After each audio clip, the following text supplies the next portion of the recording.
sosialisasi gaya hidup sehat selama masa pandemi.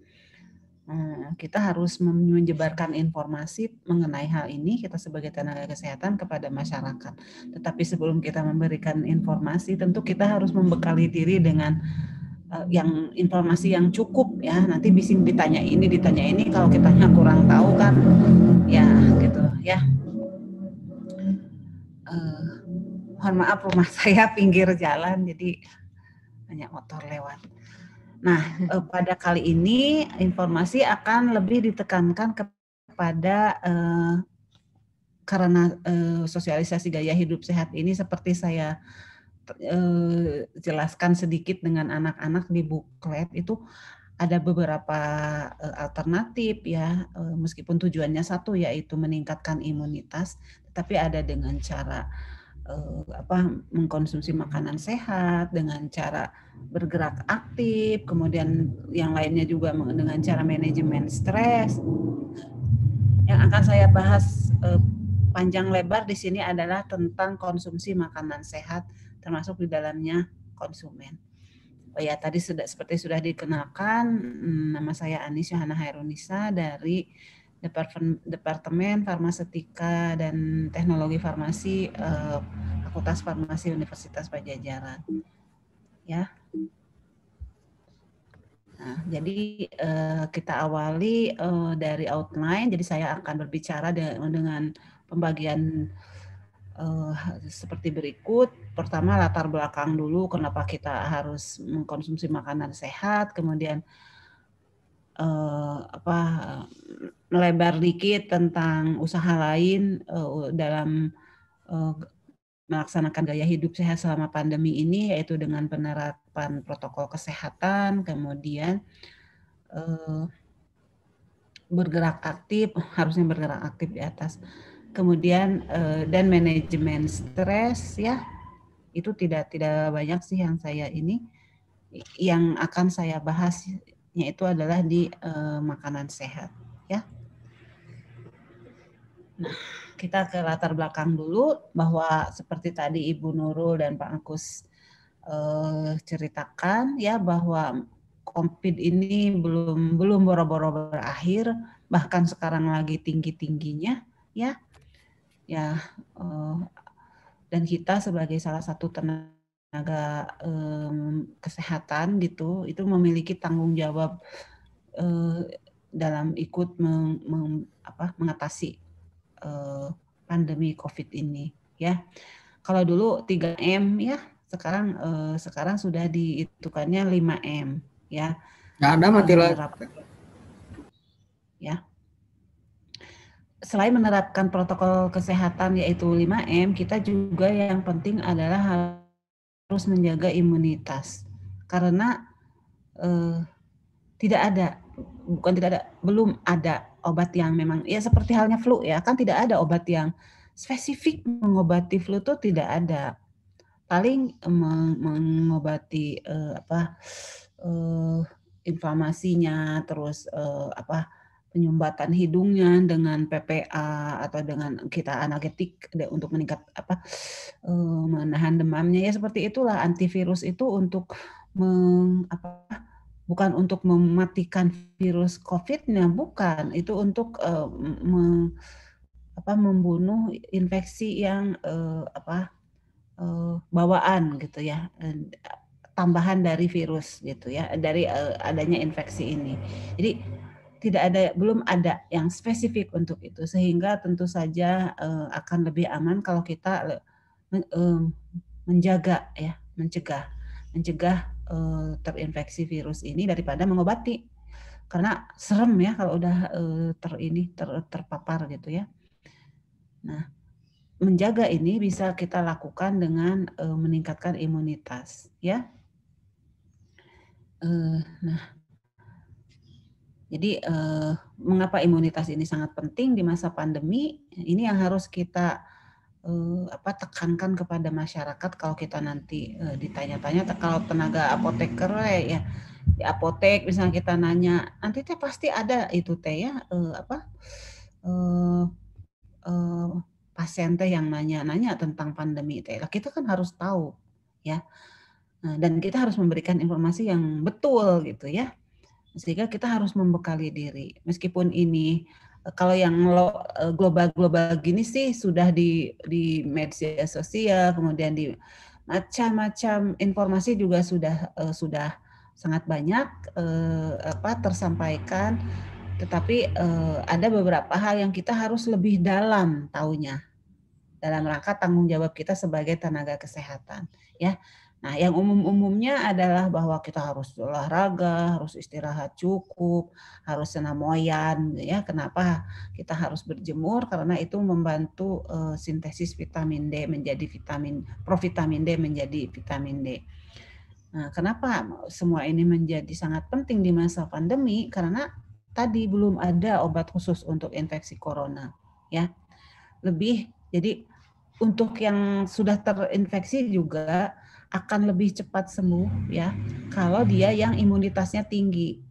Jadi yang penting itu dalam melawan corona itu adalah imunitas. Jadi ya kita harus imunitasnya tinggi ya.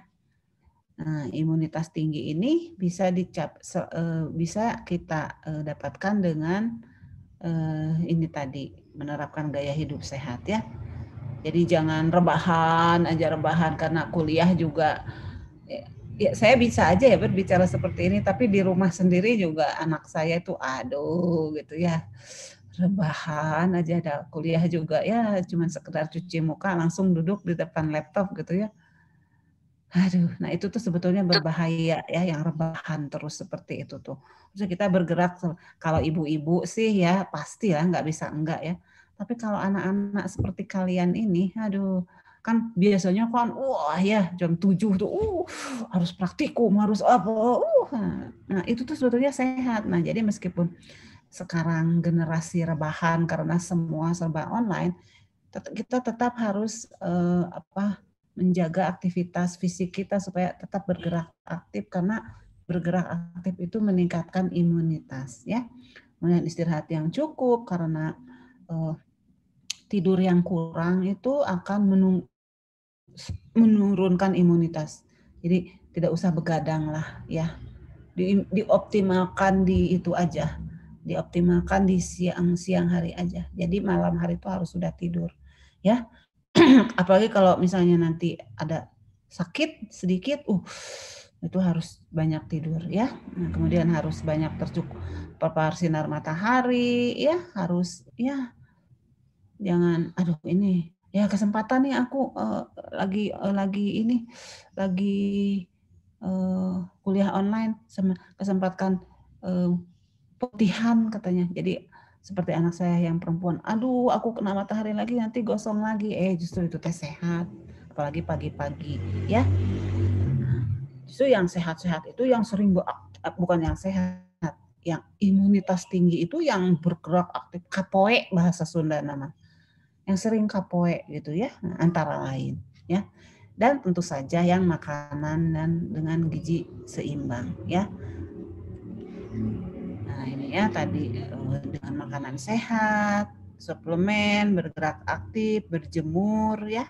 Kemudian cukup istirahat dan tentu saja manajemen stres, karena stres itu menurunkan imunitas ya. Nah, apa sih sebetulnya imunitas? Ini mah ya bisi ya. Takut ada yang nanya. Ini sekolahnya di farmasi pasti harus tahu nih tentang imunitas. Apa sih imunitas?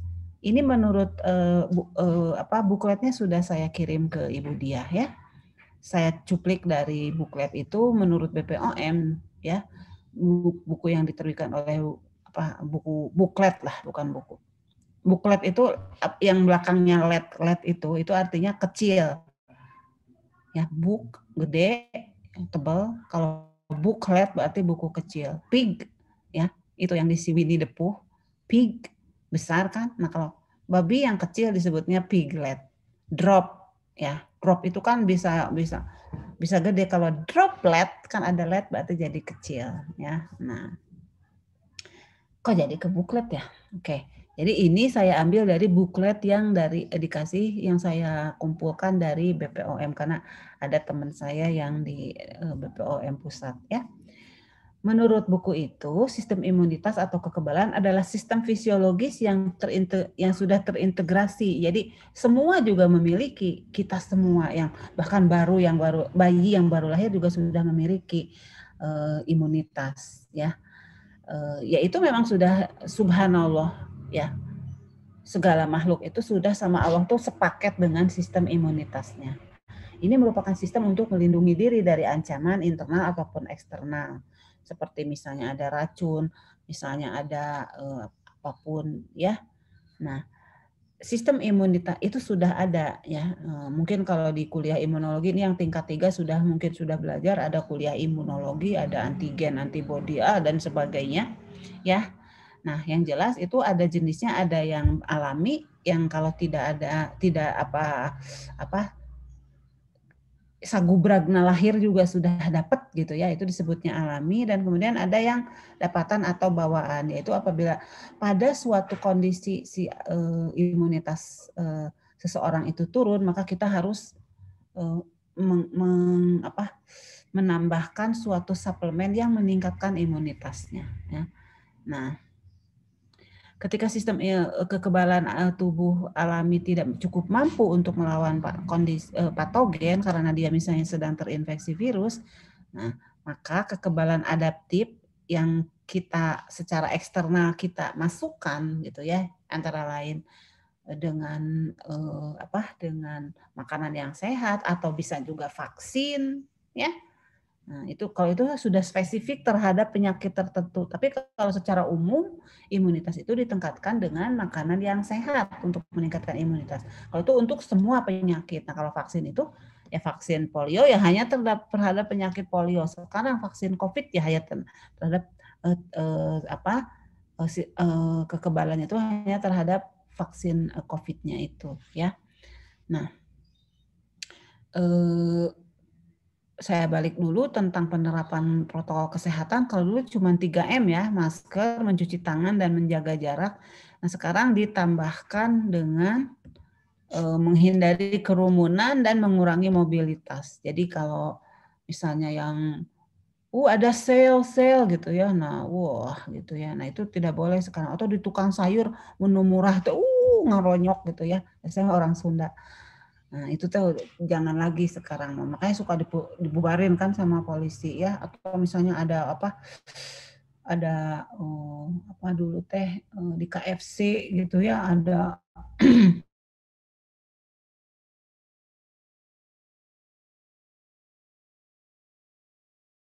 50.000 dapat paket apa, langsung ngaruhnya kayak itu tuh tidak boleh sekarang mah ya. Nah, jadi sok lah mendingan dapat itu yang cuma 50.000 itu, atau tapi kita dapat plus bonus COVID gitu ya, atau ya udah gitu ya, nggak usah lah ya dapat yang gitu-gitu ya. Nah, kemudian juga mengurangi mobilitas, jadi jangan kita tidak boleh pulang anting kemana-mana ya, tidak boleh, harus ya membahasa Sunda, membahasa Ustadz Effendinya mah cicing di imah gitu ya, itu lebih sekarang mah itu yang justru diperlukan ya. Nah, tadi yang pertama adalah memakai masker. Kita harus nerangin dulu nih ke masyarakat. Kita harus ngerti bahwa memakai masker yang benar itu tidak boleh yang terlalu gede atau terlalu longgar gitu ya. Nah, itu tidak boleh, Pak. Masker itu harus yang pas gitu ya, yang nyepet ya.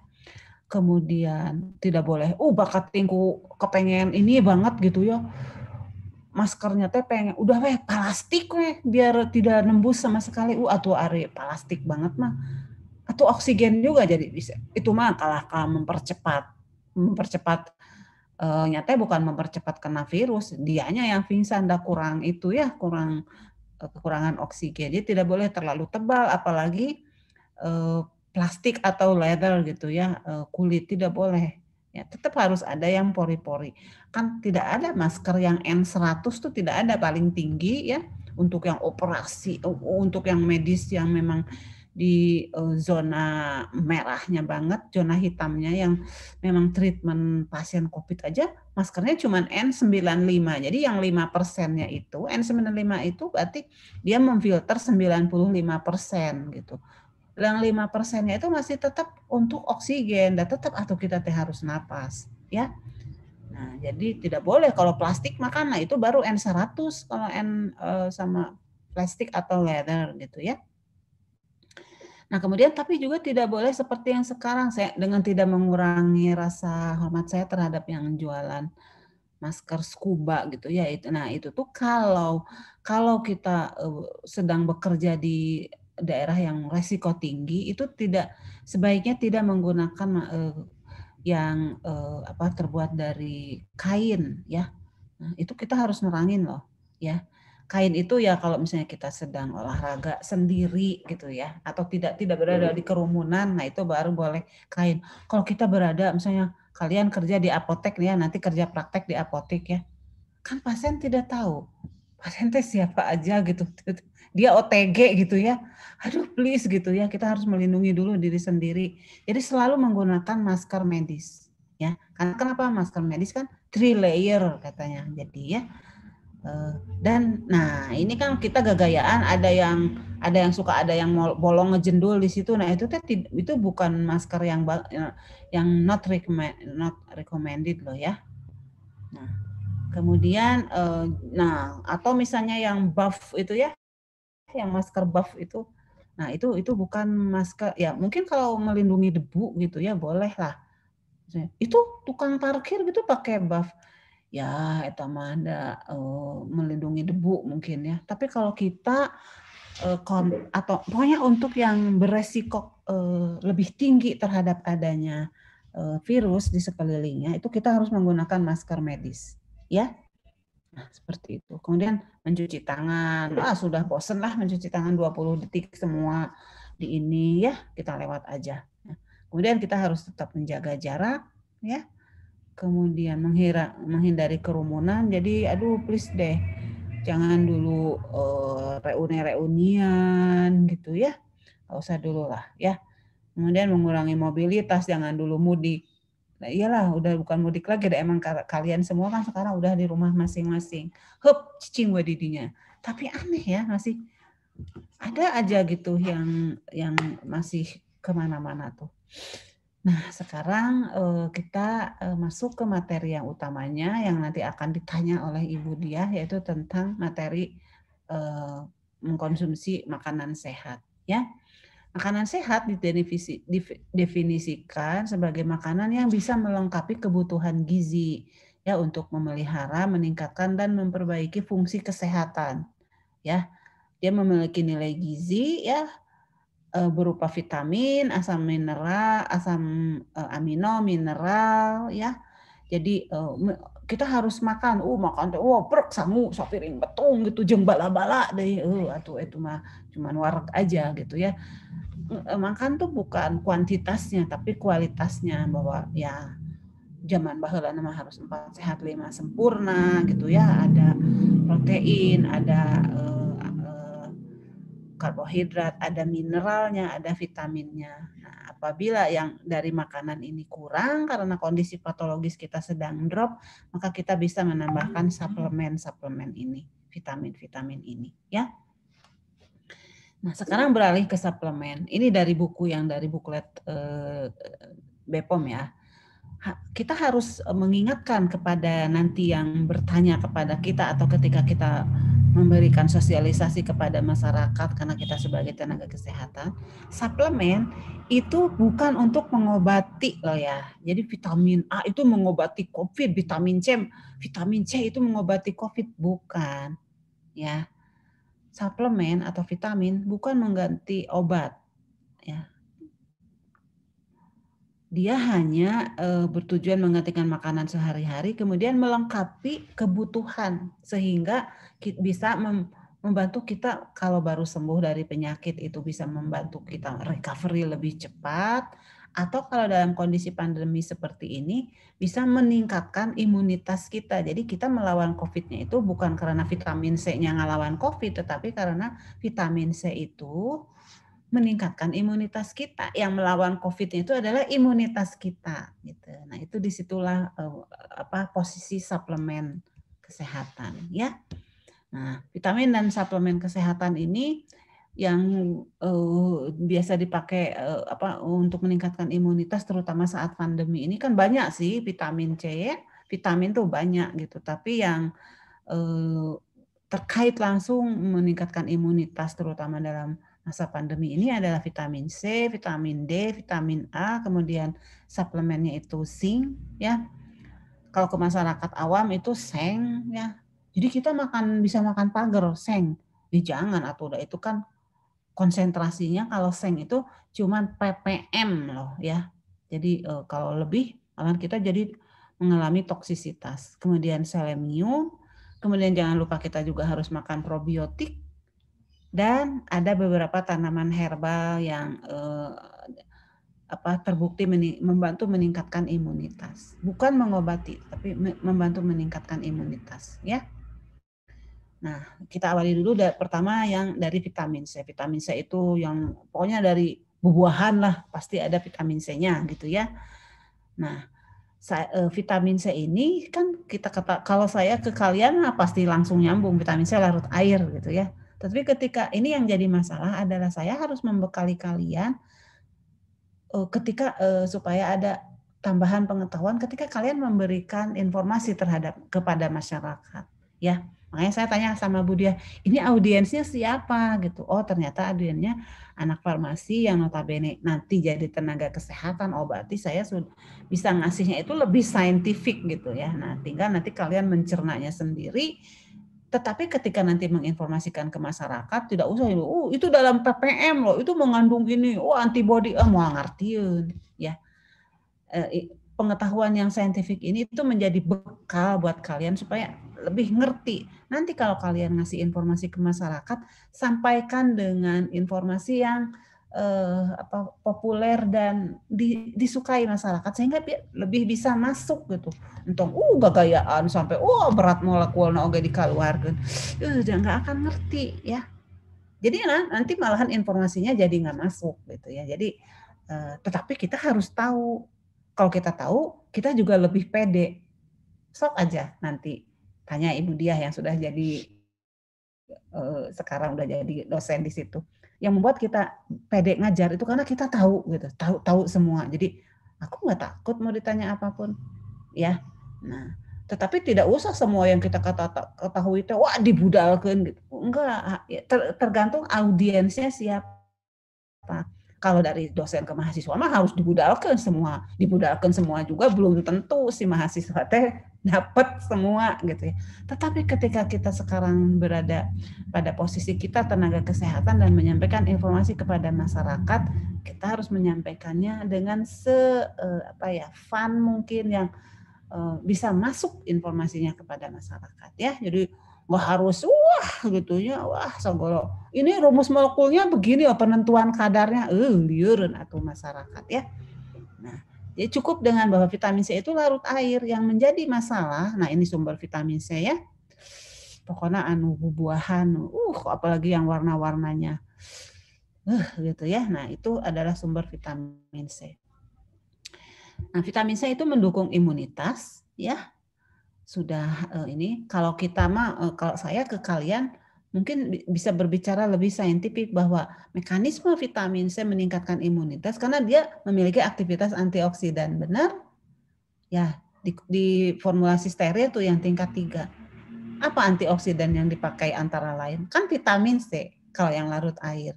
Karena sebagai antioksidan ingat ya nanti yang baru tingkat 1, tingkat 2 juga. Nah, tingkat 2 kan sudah belajar formulasi pokoknya yang sudah belajar formulasi liquid juga kan sudah belajar bagaimana kalau kita memiliki formula atau zat aktif yang mudah teroksidasi, maka kita harus menambahkan antioksidan. Sebenarnya apa sih antioksidan sehingga kita juga sebagai manusia yang hidup harus memakai antioksidan supaya kalau ada misalnya molekul yang jahat dari luar dan akan mengoksidasi kita, yang duluan teroksidasi itu adalah antioksidannya. Jadi mau langsung mengoksidasi sel-sel kita, tapi kita seolah dibentengi oleh antioksidan. Nah, itu juga yang kita buat logika yang sama yang kita buat kesediaan. Jadi pada waktu sediaan itu mudah teroksidasi, kita harus menambahkan antioksidan supaya nanti yang pertama kali dioksidasi itu bukan zat aktifnya tapi antioksidannya dulu. Nah, gitu. Begitu juga di dalam tubuh. Kalau kita sering makan antioksidan, salah satunya vitamin C, vitamin A, maka nanti vitamin E, maka nanti yang teroksidasi yang rusak itu adalah si antioksidannya dulu. Kitanya lebih kuat ya, lebih imun ya. Nah, itu vitamin C juga membantu pembentukan kolagen. Kemudian suplemen merupakan suplemen yang terbukti meningkatkan imunitas pada waktu setelah recovery sakit berat, misalnya operasi. Nah, itu pasti kita harus makan vitamin C yang tinggi. Nah, vitamin C itu kan ada yang bahkan ada yang dari IP itu ya, mungkin yang sudah kerja di apotek ada ya vitamin C IP yang diplesan 100 tablet gitu isinya cuma 50 mg. Itu cuma untuk maintenance gitu ya. Nah, biasanya yang dosis kita makan sekali itu cuma 500 mg ya. Untuk memelihara daya tahan tubuh tuh cukup 500 mg. Apalagi kalau vitamin C-nya ini, nah ini keahlian saya.